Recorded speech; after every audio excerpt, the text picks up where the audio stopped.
అధ్యక్ష, తెలంగాణ 4 కోట్ల ప్రజల ఆకాంక్ష, 60 సంవత్సరాల పోరాటం, వీటన్నింటినీ గుర్తుపెట్టుకొని మరి తెలంగాణ ప్రజల ఆకాంక్ష, ఆత్మగౌరవాన్ని గుండెల్లో పెట్టుకొని తల్లి సోనియా గాంధీ గారు మనకు ఈరోజు తెలంగాణను ప్రకటించిన సందర్భంగా వారి బర్త్డే కూడా ఈరోజే ఉండడం మనందరికి కూడా చాలా సంతోషం.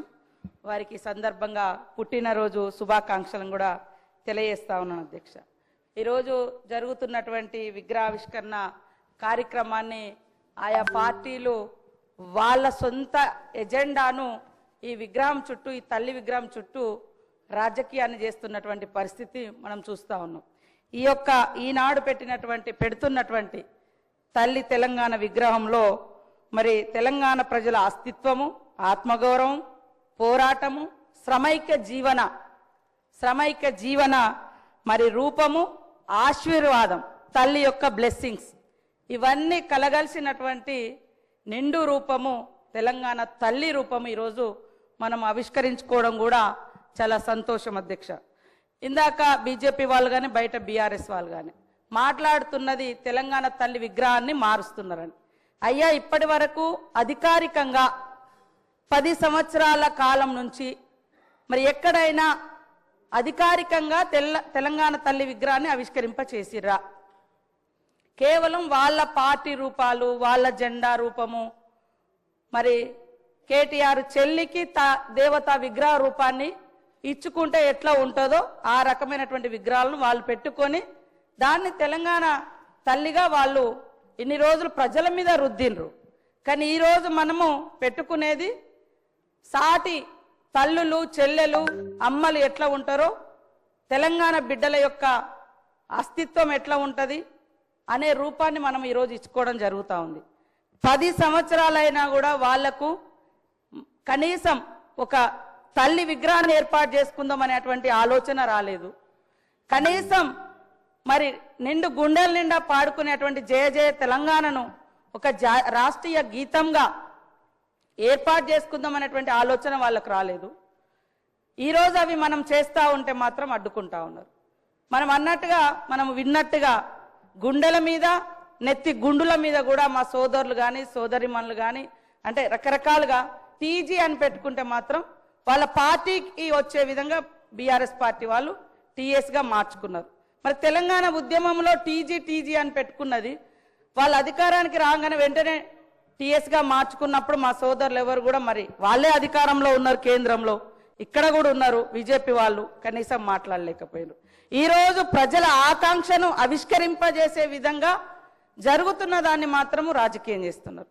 ముఖ్యంగా మేము తెలంగాణ కోసమే పుట్టినాం, తెలంగాణ కోసమే చేస్తామని చెప్పినటువంటి ఈనాటి బీఆర్ఎస్ పార్టీ తెలంగాణ పేరుతోటి అధికారంలోకి వచ్చిన తర్వాత ఇక ఈ రాష్ట్రంలో మాకు ఎదురేం లేదు, ఇక మేము దేశమంతా వ్యాపిస్తాం కాబట్టి భారత రాష్ట్ర సమితి అని కూడా తెలంగాణ అనేటువంటి పదాన్ని కూడా వాళ్ళు తొలగించారు. వాళ్ళు ఇవాళ మళ్ళీ తెలంగాణకు వ్యతిరేకం, తెలంగాణ అస్తిత్వానికి వ్యతిరేకం. అయ్యా, వేరే వాళ్ళు పాట రాస్తే మీరు రాష్ట్రీయ గీతంగా మనసు ఒప్పలేదు పెట్టడానికి. కనీసం ఒక్కరోజు కూడా స్కూళ్ళల్లో, బళ్ళల్లో, గుళ్ళల్లో ఎక్కడ కూడా ఆ యొక్క గీతాన్ని మీరు వినడానికి కూడా ఇష్టపడలేదు. ఈ రోజు మా అందరికి గర్వంగా కూడా ఉంది. ఎక్కడ వెళ్ళినా కూడా ఫస్ట్ జయ జయ తెలంగాణ అని ఒక దళిత బిడ్డ రాసినటువంటి పాటను మేమందరం కూడా వింటుంటే నిజంగా మనసు పులకరిస్తూ ఉంది. అదేవిధంగా ఇక్కడ చూస్తున్నటువంటి ప్రతిరూపం తల్లి విగ్రహాన్ని కూడా చూస్తుంటే మమ్మల్ని మేము చూసుకున్నట్టుగా, మా అక్క చెల్లెలను చూసుకున్నట్టుగా, మా తల్లులను చూసినట్టుగా మాకు అనిపిస్తూ ఉంది. దాంట్లో ఎలాంటి రాజకీయం లేదు. కాకపోతే ఏంటంటే వాళ్ళకు, బీఆర్ఎస్ వాళ్లకు వాళ్ళ ఇంట్లో ఉండేటువంటి రూపం, నేను ఎప్పుడో 2-3 ఏళ్ల కింద నుంచే మాట్లాడుతున్నా, ఆ విగ్రహ రూపం చూడండి. ఎవరైనా శ్రమైక జీవనం ఉందా?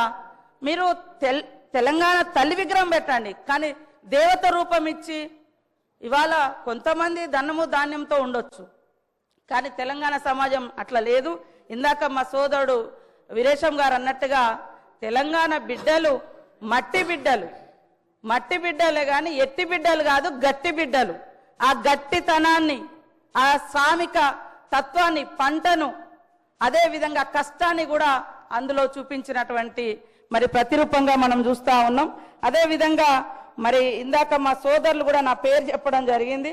నేను ఇచ్చేది అధికారికంగా జిల్లా కలెక్టర్లకు ఎన్ఆర్ఈ చేసేస్తే వాళ్ళకి ఇస్తున్నాం, లేదా ఏమైనా గతంలో ఎక్కువ ఇచ్చిన కాడ కొద్దిగా తక్కువ ఇచ్చి ఇస్తున్నాం. ఎందుకంటే ఆల్రెడీ ఎక్కువ డబ్బులు వాళ్ళకు పోయిన కాడ కాన్స్టిట్యున్సీకే ఇస్తున్నాం కానీ వేరే రూపంలో లేదు. అదే విధంగా ఇందాక మా వాళ్ళు మాట్లాడుతున్నారు మా బీజేపీ సోదరులు, మరి సోనియా గాంధీ గారిని మోడీ గారు తెలంగాణ ఎట్లా ఇచ్చినావు, తల్లిని చంపి నువ్వు బిడ్డనిచ్చినావు అని నిండు సభలో అవమానించిరు. ఆ రోజు కనీసం ఎవరు మీరు అది కాదు అని తెలంగాణ నుంచి మరి బీజేపీ నాయకులు కానీ బీఆర్ఎస్ నాయకులు కానీ దానికి ఆ యొక్క విధానాలకు వ్యతిరేకంగా మాట్లాడలేకపోయారు. కాబట్టి మేము ఎక్కడున్నా మేము పోరాటంలోనే ఉన్నాము.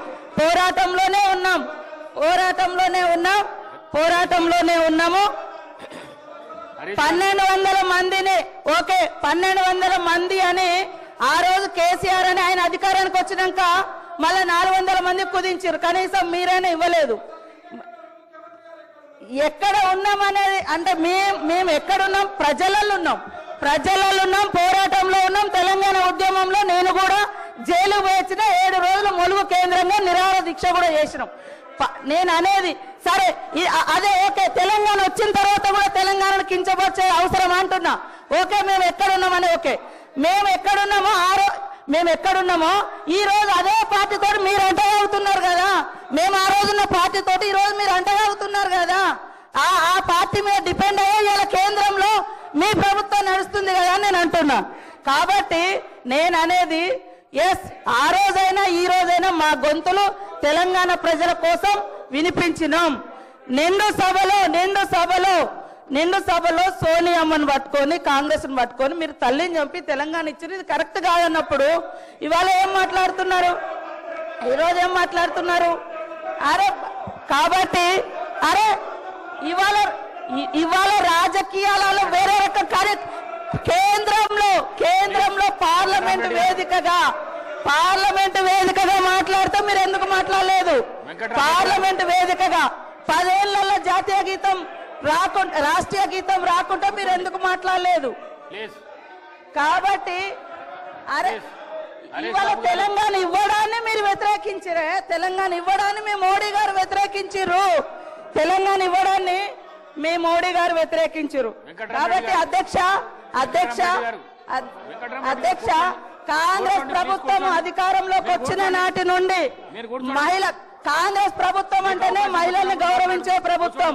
ఇందిరాగాంధీ గారి కాడ నుంచి ఈ రోజు మహిళలకు ఇచ్చేటువంటి సంక్షేమ పథకాలన్నీ కూడా మహిళలను ఏ సమాజం అయితే మహిళ అభివృద్ధి జరుగుతుందో ఆ సమాజం అభివృద్ధి చెందినట్టుగా ఏదైతే మనం కొనబద్ధంగా తీసుకుంటామో ఆ విషయాన్ని మరి డాక్టర్ బిఆర్ అంబేద్కర్ గారు చెప్పిన పద్ధతిలో ఈనాటి గవర్నమెంట్ కూడా మహిళల యొక్క సంక్షేమం కోసం మొదటి నుంచి లాస్ట్ ఇయర్ ఇదే December 9th రోజు ఇదే అసెంబ్లీ వేదికగా ఇదే అసెంబ్లీ పక్కన మరి ఉచితంగా బస్సు ప్రయాణాన్ని కూడా మనం మహిళలకు ప్రారంభించిన రోజు అధ్యక్ష. ఈ రోజు వరకు 4,000 కోట్ల రూపాయలను ఉచిత బస్సు ప్రయాణానికి మనం ఖర్చు పెట్టడం జరిగింది. ఈ సందర్భంగా 118 కోట్ల మహిళా ప్రయాణాలు జరిగింది.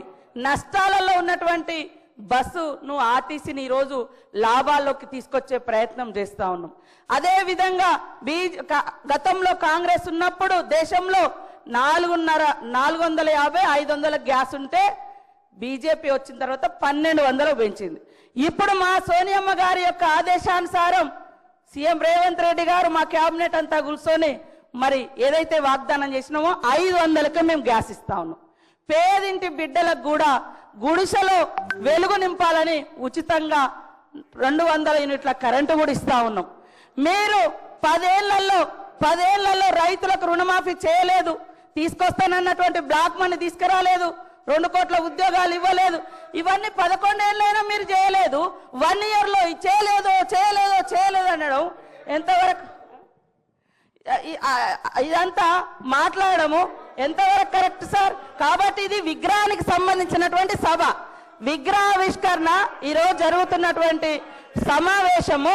సీఎం రేవంత్ రెడ్డి గారు ఇవాళ విగ్రహావిష్కరణకు సంబంధించినటువంటి ఇన్విటేషన్ స్టేట్మెంట్ ఇవ్వడం జరిగింది.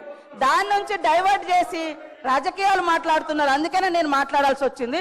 కాబట్టి ఈ రోజు మనం ప్రతిష్ఠింప చేసుకునేటువంటి తెలంగాణ తల్లి విగ్రహం ప్రతి ఇంట్లో ఒక ఆడపడుచు విగ్రహం లాగా మాకు కనిపిస్తుంది. కాబట్టి మీ ఇందాక నేను మండలికి పోయినా బీజేపీ సభ్యులు 100% సపోర్ట్ చేశారు. ఇక్కడ మాత్రం వీళ్ళు కావాలని రాజకీయం చేస్తున్నారు. బీఆర్ఎస్ వాయిస్ బీజేపీ వాయిస్ ఒకటే అనేది స్పష్టమవుతుంది. వాళ్ళు బయట చేస్తారు, మీరు లోపల చేస్తారు, అంతకంటే తేడా లేదు. కాబట్టి ఈ విగ్రహాన్ని తెలంగాణ అస్తిత్వ విగ్రహం ఇది. అందరూ సంతోషంగా ఈ సభలోకి రావాలి, విగ్రహావిష్కరణ సభలోకి రావాలని కోరుతా ఉన్నాను.